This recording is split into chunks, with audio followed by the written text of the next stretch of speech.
Puto. Oo. Siya naman itong menudo. Oo. Teka muna, Ang teka dami muna. niluto. Asan na si Enteng? Bakit wala dito? Eh, di ba dapat kasama mo siya dahil birthday mo? Mahirap kasi ngayon ang sitwasyon niya sa batas.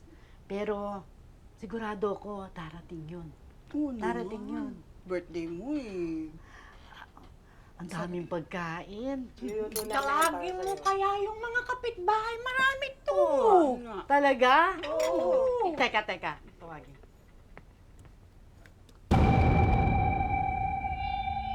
Ernesto?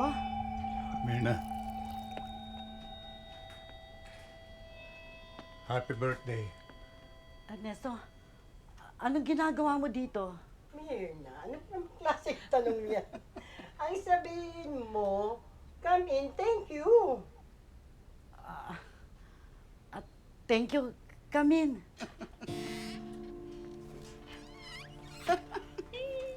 Ay, bakit pa eh? Parang may nararamdaman akong tension, ha? Ako natatawag ng kapitbahay kasi marami tayong si-celebrate ngayon. Yan, kain, pasok.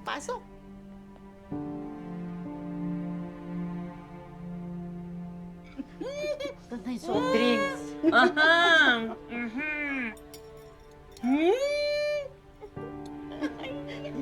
Soft drinks. Salamat ah.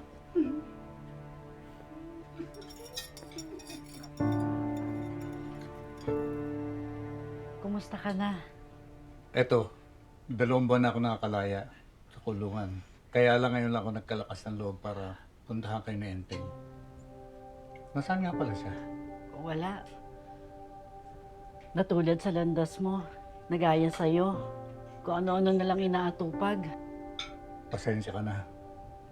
Napabayaan ko kayo na hindi ko kayo nabigyan ng atensyon. Pero pangako, magbabagong buhay na ako. Sana matanggap niyo ulit ako sa buhay niyo. Excuse me. Mirna. Seryoso ako.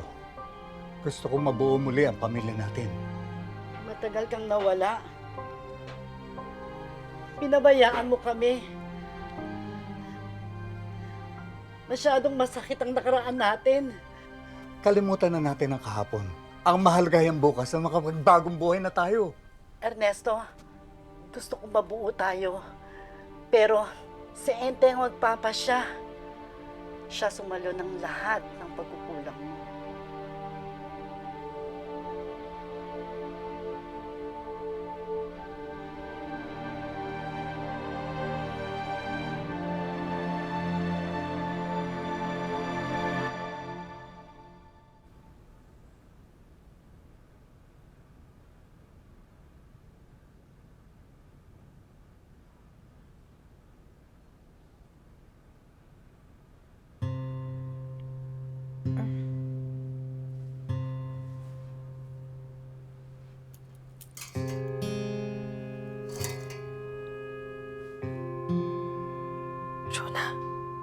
Jonah.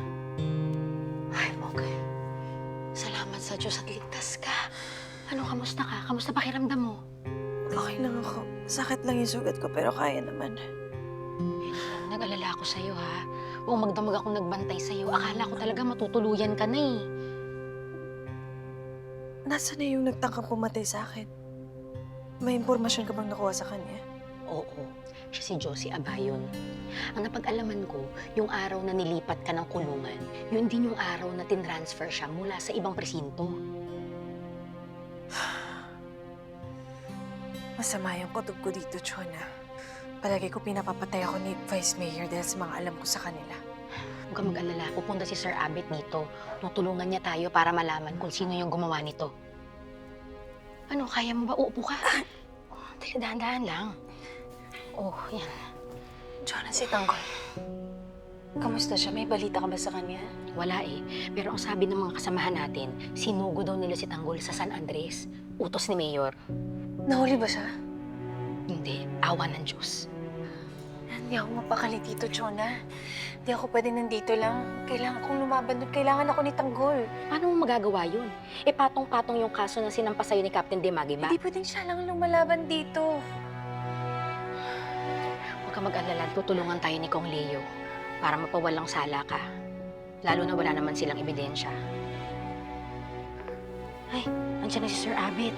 Susunduin ko lang ha. Tapos ibibili na rin kita ng makakain. Sige. Sige. Bantayan mo si Garcia ha. Babalikan kita.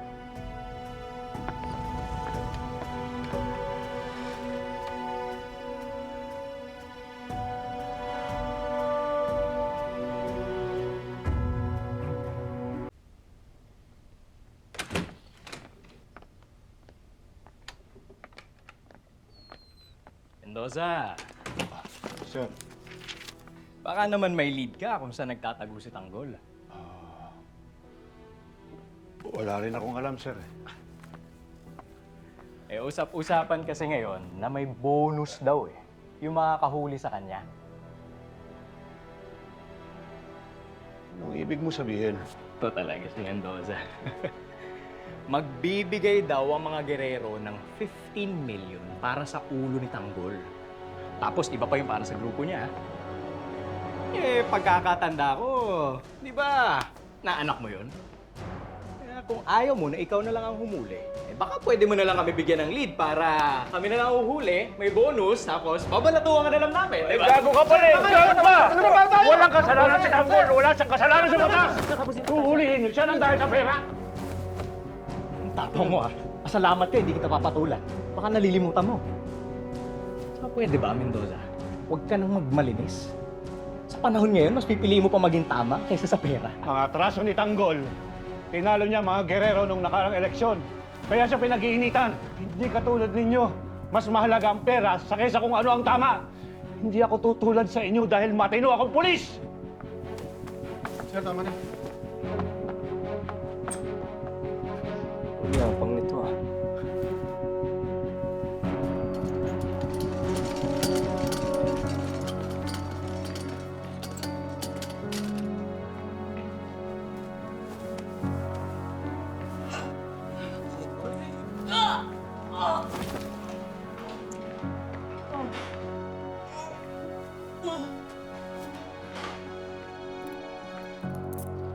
Ganyo!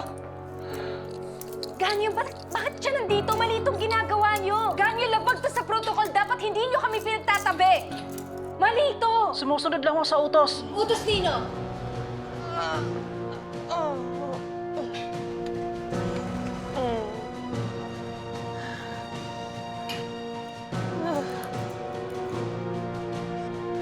Sige na ako ng bahala dito.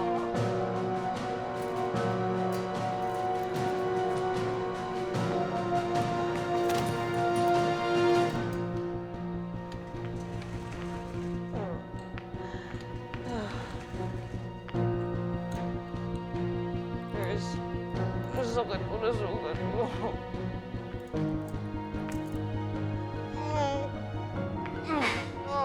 Tulong.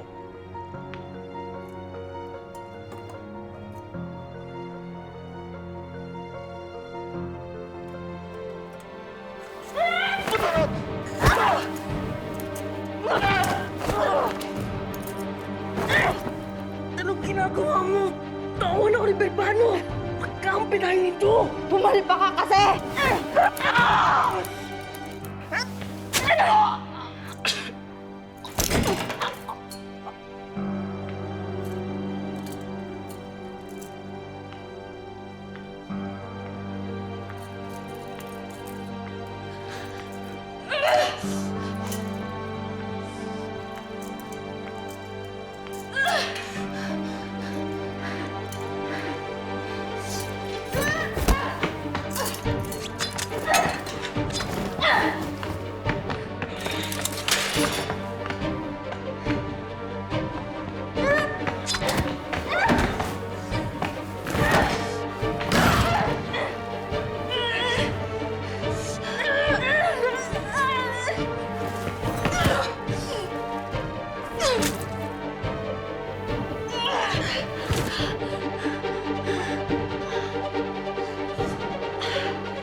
Salamat sa sakto O, sa susunod ako naman na may sure ka. Ako magdadala ng pansit.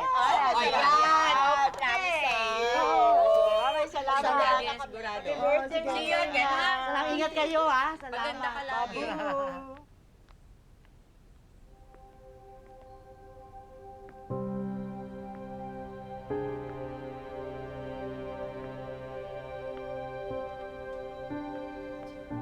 Mirna, kausapin mo naman si Enteng para sa akin. Noon ang gusto ko pera, babae, bisyo. Pero ngayon, ang pangarap ko mabuo ang pamilya natin.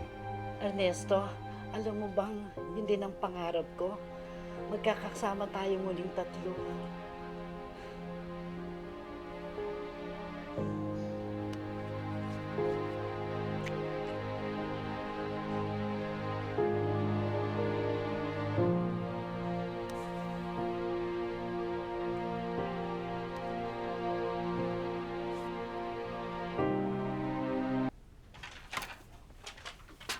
Aling Mirna! Aalis na ako, ha?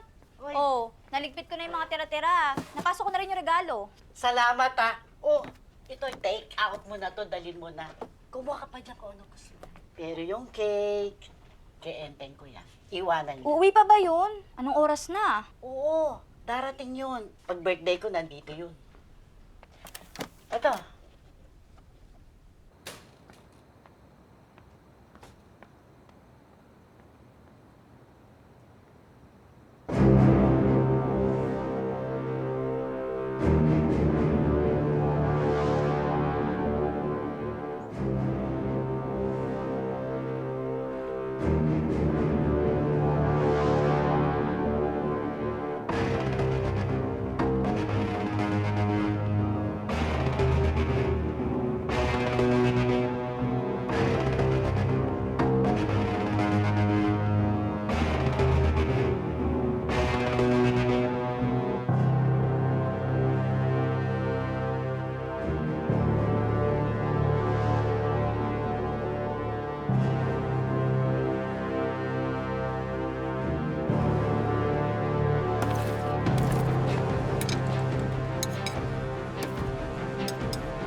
Rigor, anong ginagawa mo dito?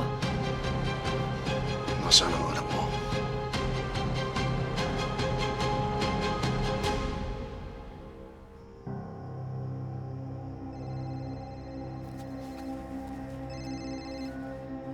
Hello, Nay? Hello, Enteng. May sasabihin ako sa'yo. Nadulas ako. Kanina sa banyo, nabago ko yung ulo ko. Nahihilo ko. Pwede puntahan mo ko ngayon dito? O sige, Nay. Pupuntahan ko kayo. Magdadala ko ng gamot. Salamat. Bilisan mo, Enteng. Tagol! Tagol! Si nanay ko tumawag. Importante. Kailangan ko lang puntahan. Samahan ka namin. Tagol, hindi na. Delikado. Pag nakita tayo magkakasama, baka makita tayo ni Mang Rigor. Wala akong pakialam kahit magkita kami. Huwag, Tanggol. Mainit pa ang sitwasyon. Huwag natin salubungin ang bagyo. Tagol. Tama si Boss Ramon. Sige, Tagol. Ako nang bahala. Kaya ko na to. Dave! Ako nang bahala! Dave!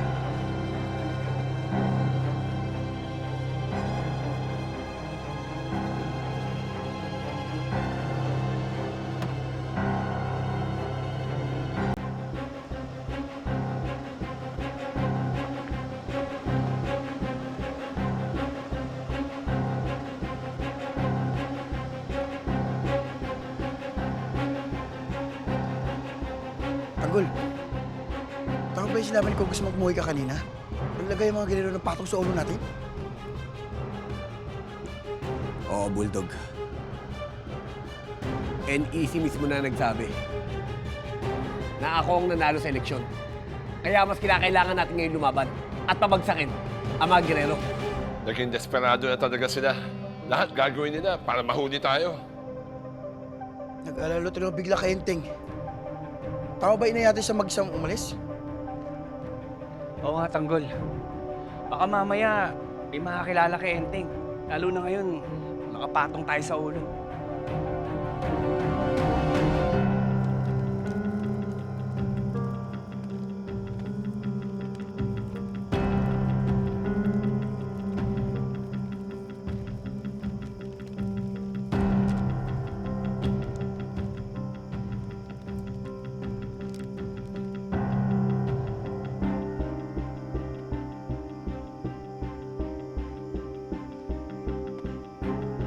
Nay? Nay? Nay?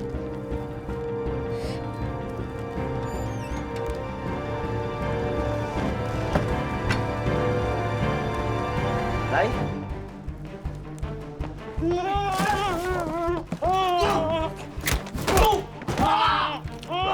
Mahayop kayo! Dapat pinapatay kayo isa-isa na para mga danga! Sumuha mo! Masasabugin ko yung ulo ng nanay mo. Ayun, Gregor! Pati nanay ko, hindi naman mo sasamaan mo! Ako masama. Nang dahil sa inyo, namatay ang anak ko! Hindi kami pumatay kay Santino! Pinain mo ang sarili mong anak para maruli si Tanggol. Kung meron dapat sa ikaw! Ikaw ang patay sa anak mo! Mahimik ka! Matagal na kayo ni Tanggol salot sa buhay ko!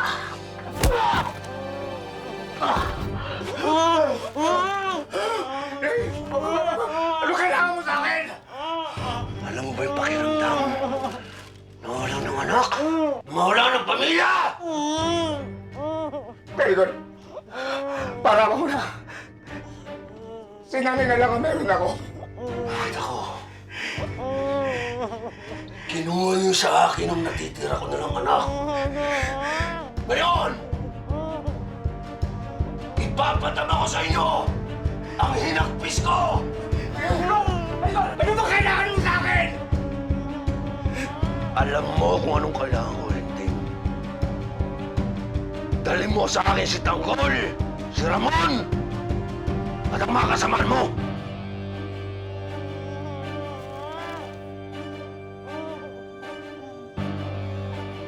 Hindi. Hindi ko magagawa yun. Ako na lang patayin mo! Ako na lang patayin mo!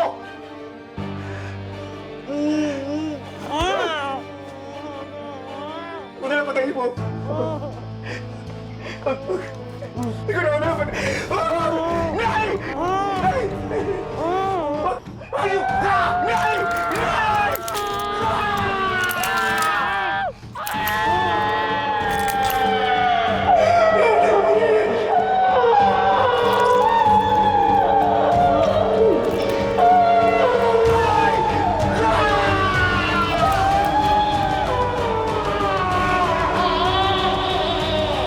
Desisyon ka ngayon, Enteng. Ulo ni Tanggol, ni Ramon, at ng mga kasamaan mo, o buhay ng nanay mo!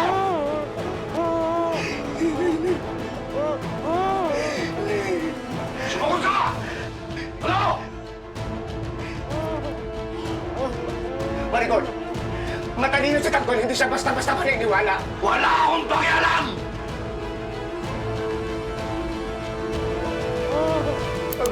Sige na! Sige na! Sige na! Sige na! Sige na! Papayag ako! Dadalhin ko siya sa Tanggol!